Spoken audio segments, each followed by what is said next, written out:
Latino-diversidad. Espacio informativo para la construcción de la patria grande inclusiva. La relación entre la izquierda y la diversidad sexual ha cambiado en los últimos 200 años. No siempre ha sido una relación fácil, pero en la actualidad vive uno de sus mejores momentos. Para conocer más sobre este tema, conversamos con Federico Graña, integrante del colectivo Ovejas Negras del Uruguay. La entrevista se realizó para la edición 23 de Latino-diversidad y se divulgó en agosto de 2014. A continuación escucharás la entrevista completa. La conversa.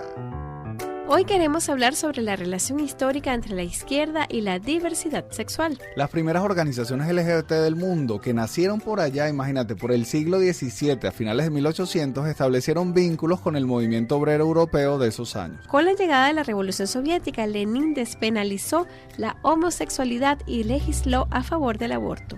Él lo hizo mucho antes de que Europa y Estados Unidos legalizaran las relaciones entre personas del mismo sexo. Sin embargo, la llegada de Stalin a la década de los 30 significó un duro golpe a estos avances. Stalin derogó toda la legislación que protegía a las personas gays y lesbianas en la Unión Soviética. Desde esa época, en el bloque soviético se trató a la homosexualidad como un vicio pequeño burgués. Los homosexuales fueron perseguidos y encarcelados. En América Latina, los partidos políticos de izquierda divulgaron este punto de vista del vicio pequeño burgués durante muchos años. No fue sino hasta la llegada del siglo XXI que la izquierda tradicional latinoamericana comenzó a cambiar su opinión en torno a la homosexualidad. Para conocer más sobre esta relación histórica, tenemos a esta hora a Federico Graña. Él es integrante del colectivo Ovejas Negras de Uruguay. Federico, gracias por estos minutos para Latino-diversidad. Cuéntanos. ¿Cómo ha sido la relación histórica entre la izquierda y la diversidad sexual en América Latina? Mira, yo creo que el marco tendría que ser mucho más grande aún, ¿no? Creo que escapa solo al parámetro izquierda-derecha, en este caso, en puntualidad. Y ahí la discusión se tendría que centrar en otro lado, que tiene que ver con cómo ha sido la relación con toda la sociedad, el tema de la sexodiversidad, como dicen ustedes. Creo que ahí igual uno ve, si uno analiza y ve ciertos procesos históricos, ve cómo en los momentos de apertura revolucionaria, incluso por ejemplo el propio proceso soviético, cómo se despenaliza la homosexualidad, cómo el ministro de Relaciones Exteriores del propio Lenin era un homosexual, y cómo en realidad después todo eso es absorbido, por decirlo de una manera, por una historia oficial, ¿no? Que en realidad cuando se entra en tensión, propio de la guerra civil y después con la aparición de Stalin, lo que sucede ahí, por ejemplo, es una reconversión del relato. Todo esto es historia que parece que no hubiera existido. Habría que hablar de la sexting y del feminismo, habría que hablar de una cantidad de gente más. Entonces, es muy complejo. Sí, claramente, en la región las relaciones no fueron buenas. No fueron buenas en los 60 y los 70. Yo creo que también hay otras explicaciones. Una tiene que ver, por ejemplo, todo el Cono Sur en la década del 70 o gran parte del Cono Sur vivió las dictaduras militares. En ese mismo momento, donde en Europa nacen los movimientos LGBT, o en Europa o en Estados Unidos, con cortes totalmente distintos y con énfasis distintos, y obviamente nuestras realidades políticas como sociedades eran otras, ¿no?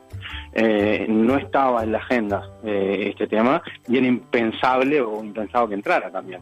Entonces, cuando uno ve cómo también el proceso fue un poco más lento, creo que eso tiene que ver también con parte del proceso histórico, y cómo cada sociedad inmersa en un concierto internacional también tiene diferencias, ¿no? Desde muy joven, Federico, fuiste un activista político y además militante gay. En tu experiencia, ¿todavía se mantiene la homofobia en las filas de la izquierda? Pero mira, depende. Yo creo que en mi caso, en mi historia personal, sí, hubo algún momento, sobre todo cuando era mucho más joven, en que percibí instancias de homofobia o las viví, sin duda. Pero, por ejemplo, hoy tendría que decir que también sería medir con una vara un poco injusta para generalizarlo a la sociedad, decir que no me pasa. Yo, por ejemplo, hace ya casi un año soy el encargado del movimiento social del Partido Comunista en Uruguay, y soy miembro de su ejecutiva y su dirección máxima, tanto Comité Central como Comité Ejecutivo Nacional. Eso era impensable en Uruguay hace 10 años, y yo creo que tiene que ver con la construcción tanto de los movimientos sociales como también de la apertura de los partidos políticos de ese crecimiento. Y sobre todo en movimientos sociales que logren articular agendas que vayan más allá de lo meramente vinculado a la sexodiversidad. Por ejemplo, nuestra agenda, que es una agenda que creo que ya que el Uruguay se ha hecho famosa por ella, ¿no? Pero lo que fue la despenalización del aborto, lo que fue el trabajo para que haya acciones afirmativas para los afrodescendientes, lo que fue todo lo que tuvo que ver con la legalización de la marihuana, en el marco de todo, también de todos los capítulos y de todas las leyes vinculadas a derechos LGBT, que fue unión concubinaria, adopción, matrimonio igualitario y identidad de género. Todo eso se trabajó en conjunto con organizaciones de toda la sociedad civil y pudimos armar un frente social muchísimo más amplio. Y nos dio también mucha más solidaridad y sobre todo una construcción de un colectivo mucho más diverso en el que cada uno ocupara su rol y capaz que fuera quien dirigiera los procesos en el momento específico, pero sí conociendo la agenda de los otros y sí tratando de rescatar ese todos y todas que a veces era como muy imposible de rescatar cuando el sistema te propone que las soluciones son para vos y nada más que para vos, ¿no? Federico, ¿por qué es importante que los grupos LGBT se vinculen con las luchas de otros movimientos sociales? Porque lógicamente, cuando uno empieza a analizar la realidad de la sociedad, los sectores oprimidos no son solo oprimidos por ejemplo, la orientación sexual o la identidad de género. Una persona también es oprimida por ser pobre, por ser de una etnia o una raza distinta a la blanca, por decirlo de una manera medio brutal. También es oprimida por ser mujer. Entonces uno se da cuenta que a veces en una misma persona se pueden superponer, por decirlo de alguna manera, un montón de una serie de dispositivos de discriminación. Entonces la respuesta no puede ser por uno solo. Nunca puede ser por uno solo. Entonces aprender que existe esa articulación, cuando uno comprende eso, la única respuesta es generar una alianza estratégica que articule los movimientos que están contra ese tipo de discriminaciones.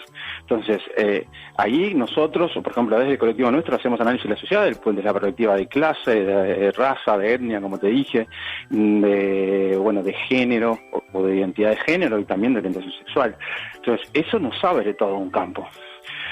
Y nos abre todo un campo que también, cuando uno se da cuenta que va conformando cosas, te falta gente y te genera abrir otros espacios, como es el caso por ejemplo, de las personas con discapacidad física o con otro tipo de discapacidades que normalmente por el sistema son vistos como meros rezagos o accidentes en la sociedad a los cuales uno debe cargar, cuando la realidad de la sociedad podría ser muchísimo más amigable y muchísimo más integradora con estas personas. Yo creo que hay un componente que es un casamiento medio extraño entre el capitalismo y el patriarcado que históricamente, como conclusión histórica, ha logrado impregnar en toda la sociedad y sobre todo la sociedad latinoamericana un núcleo duro que es bastante, pero muy excluyente, pero realmente muy fuerte excluyente, y a veces para ingresar en parte de ese núcleo, algunos actores de la sociedad, prefieren ser parte de eso a quedar afuera, ¿no? Entonces terminan integrándose desde la sumisión. Y creo que ese sería eso es lo peor que puede pasar a un proceso emancipador real, ¿no? De liberación real de cada uno y de cada una.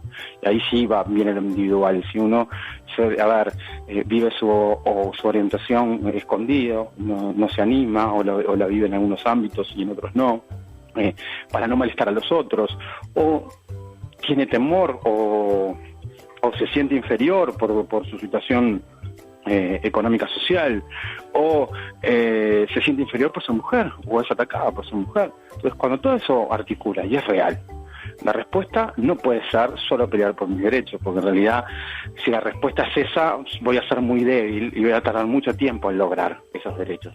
Por ejemplo, uno ahí, tienes que poner entonces el ejemplo de la sociedad, de como ejemplo cómo han articulado ciertos movimientos.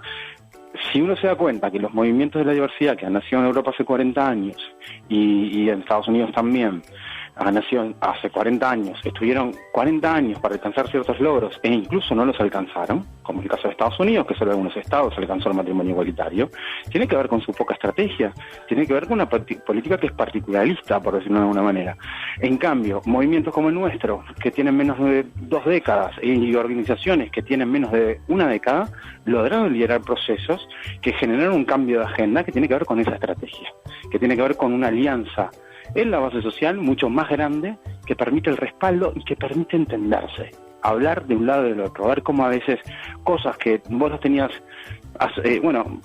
adheridas, por decirlo de una manera, o asociadas como rasgos culturales, y en realidad son educaciones que son, como digo, machistas, que tienen que ver con homofobia, que tienen que ver con una cantidad de factores que el patriarcado sobre todo desarrolla en nuestra sociedad y que nosotros los veíamos como algo común. Entonces, cuando uno se pone a dialogar con organizaciones feministas o cuando uno se pone a dialogar con organizaciones afro, va entendiendo el lugar del otro. Entonces, lo que te abre a hacer estrategias estas más, una alianzas estratégicas mucho más amplias, es poder cada vez más fácil ponerte el lugar del otro. Y creo que eso es esencial para construir una agenda y una sociedad mucho más diversa, más integradora, más respetuosa. Y ya para terminar, Federico, una recomendación de cierre. Si algún militante heterosexual está escuchando este programa y quiere revisar sus prejuicios y conocer más sobre diversidad sexual, ¿qué libro o película le recomiendas? Libros y películas hay un montón. Pero, por ejemplo, eso que depende, ¿no? Porque depende también del interés que tenga sobre la temática. Yo creo que Fresa y Chocolate fue una película hermosa para su momento y su época. Es una película que se puede ver y que está bueno verla. Que después uno podría ver, yo qué sé, o leer clásicos con respecto a ciertos temas. A alguna gente le debería leer que no está vinculado con la sexodiversidad, pero tiene que ver con el rol del patriarcado y la familia, que después te abre otra cantidad de cosas. Bueno, la familia propia de Engels. Uno podría leer también ahora cosas muchísimo más actuales, o a una Judith Butler, que yo qué sé, creo que con varios de sus libros, El género en disputa, creo que es un libro que es muy interesante y que hace unos planteos bastante interesantes. Uno puede leer a Laclau también. Creo que Laclau también, con esto de la articulación de ciertos actores del campo social, también da ciertos aportes sobre este tema. Y uno tendría que sentarse a leer mucho tiempo al amigo Lorca, que también ahí no va a haber compromiso real con un proceso revolucionario y no importaba ni con quién se acostaba. Yo, como yo siempre lo digo y trato de recordar, cuando lo fusilaron se lo aclararon muy bien, por rojo y maricón. Federico, tus puntos de contacto en las redes sociales. Mirá, en redes sociales, mi Twitter es Federico Grana, @ Federico Grana, como no hay ñ, queda así, Grana. Y después en Facebook, Federico Graña 2, porque ya tengo el 1 cerrado, ya no puede entrar más gente a ese, y esos serían los dos lugares de contacto en redes sociales. Gracias, Federico, por estos minutos para Latino-Diversidad de la Radio del Sur. Conversábamos con Federico Graña, integrante del colectivo Ovejas Negras del Uruguay. Con él hablábamos sobre la relación histórica entre la izquierda y la diversidad sexual.